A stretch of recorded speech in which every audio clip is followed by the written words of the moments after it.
for the vasculitis community, one of the diets that is espoused to potentially be really helpful, possibly, is this autoimmune protocol diet. Now, again, we don't have research to prove that, and it is a very restrictive diet. And so that may not be right for everybody.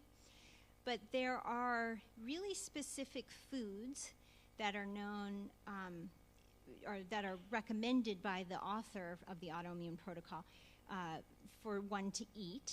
And then also show on the next slide, there are specific foods that you cannot eat. What's interesting in the autoimmune protocol diet is it's sort of like the previous three, the ketogenic and the, well, not really ketogenic, it's more Whole30 and paleo. And the autoimmune protocol diet is kind of an extension of the paleo, but the nuts are removed and nightshades are removed. The author of the autoimmune protocol had autoimmune disease and used this approach along with other approaches to help heal her body. So there is a lot of information about using the autoimmune protocol diet. And these are the foods to avoid.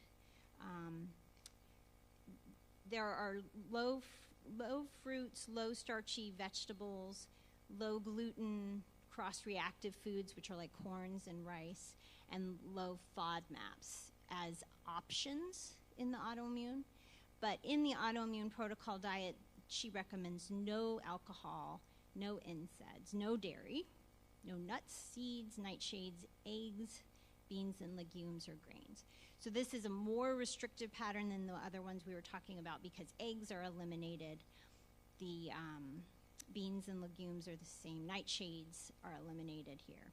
So what is a FODMAP? Because I used that word on the previous slide.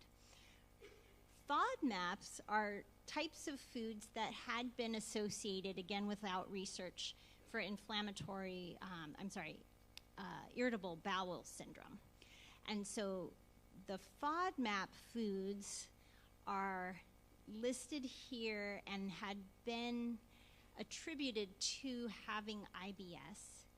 And so in the autoimmune protocol diet, some people also take a low FODMAP approach and do an autoimmune low FODMAP approach. Again, you're getting to a point where you're almost not knowing what to eat, but at the same time, there are a lot of foods that are listed here that are safe to eat if you are trying to use food as medicine with the autoimmune protocol.